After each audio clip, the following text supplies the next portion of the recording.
Hey, what's up everybody? How you doing? Welcome back to Karpo Gaming and another Diablo 4 video. Well, the game is about to come out in just about a week, and I finally nailed down the class that I'm going to be maining, the Rogue. And in today's video, I'm going to show you an amazing build that you can level up, and it's going to be awesome for in-game as well. I'm walking you through it step by step, point by point. This is going to be a really cool build guide. It's called the Twisted Shadow Blade build. Let's go! Once again, thanks for watching everybody. Without further ado, ladies and gentlemen, let's get started. There's plenty of other YouTubers out there that have amazing builds, and please critique this build. I think I know what I'm talking about. This build is going to be amazing when the game comes out. Let's start off with our very first point. We're going to put this in a puncture. You're going to throw blades at the distance, dealing 21% damage in every third cast. It's going to slow down enemies by 20% for 2 seconds. Pretty cool. Alright, our second point, we're going to put it into enhanced puncture. So we're going to gain 2 energy. Also, we're going to get fundamental puncture. This time, it's going to throw a blade. You know, those blades are going to spread. And when 2 of them hit an enemy, it's going to make them vulnerable. It procs a lot. So that's going to be our very first 3 points. Point number 4 is going to go into our main ability called the Twisting Blades.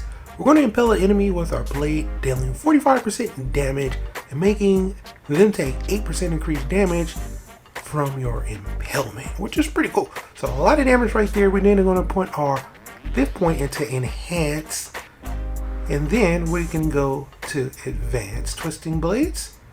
All right, and then we're going to come down here, and then we're going to finally put in dash. It's going to be our dash ability. It's going to be really cool.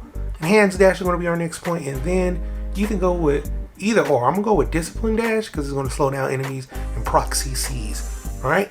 So that is going to be our first 9 points. Point 10, a little bit in the sturdy, and then siphoning strikes as well for our 11 point, and that is going to finally bring us down to here where we're going to spend some time between Dark Shroud and Poison Trap. 1 point in the Dark Shroud is going to give us a nice little tankiness to us, right? A little damage reduction right there, which is always good. 8% per rank up. We're going to get a little bit more. Then we're going to put in 1 point into Poison Trap. And then we're going to go back over to our lovely damage reduction. So first, we're going to put in some points into that, and then 1 point into Poison Trap, which is going to give us some amazing damage.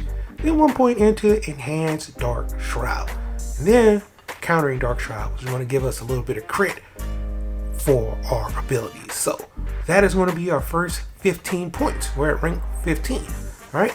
From here, we almost at our next tree, which we're going to get our imbuement skill. So we're going to go with Enhanced Poison Trap for point number 16. And then finally, point 17, you can either go with Shadow Imbuement or Poison Imbuement. I'm going to go with Shadow Imbuement because we're going to be inflicting vulnerable on these guys. And after they, blow up, they're going to blow up. So after you finish killing them, they're going to blow up, which is freaking fantastic, right? So that's what I'm going to do. 1 point into Shadow Crash over here.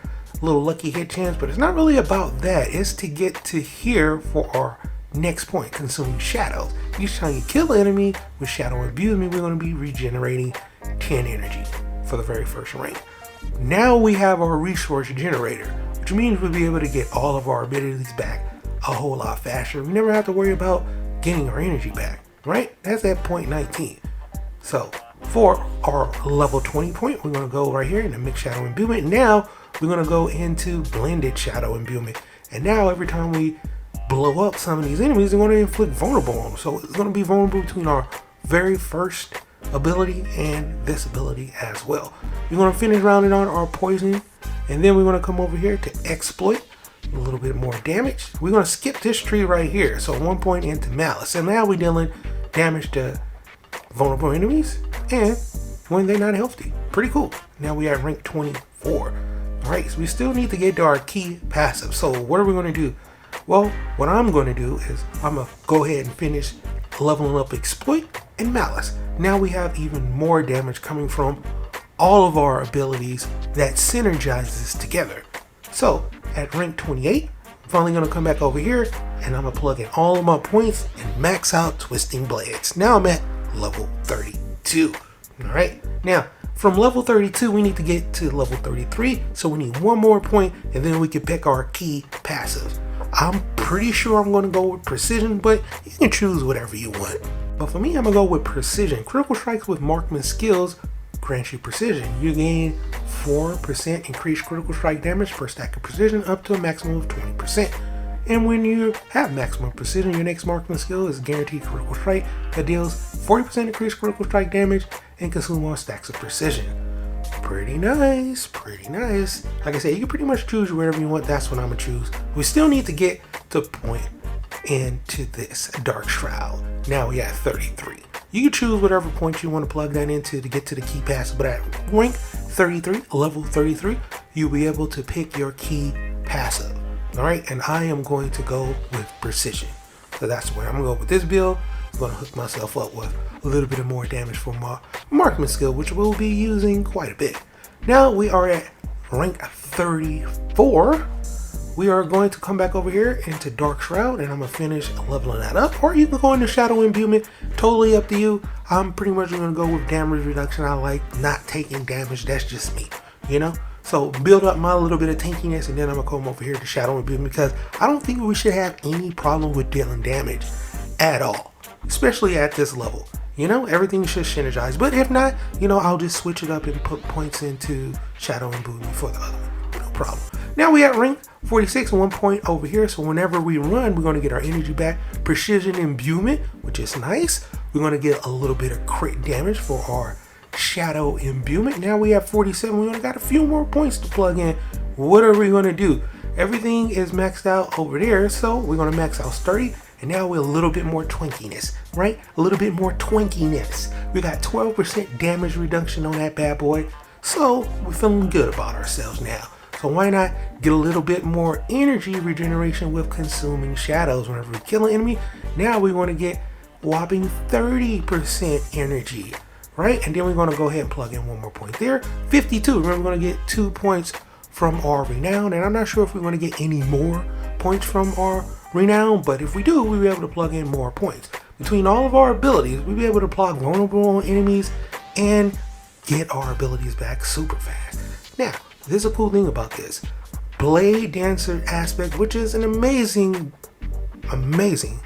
aspect for your twisting blades. You don't have to gamble for this at all with ovals, because you'll be able to get this by progressing the campaign and so on, which is the second area. So this is going to be in the codex that we can get.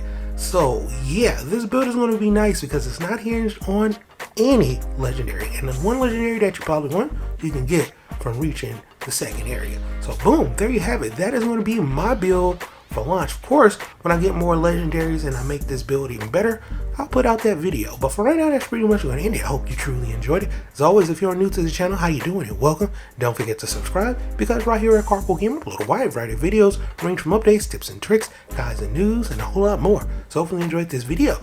Once again, thank you everybody for all your love and support, and as always, I'll be seeing y'all in the next one.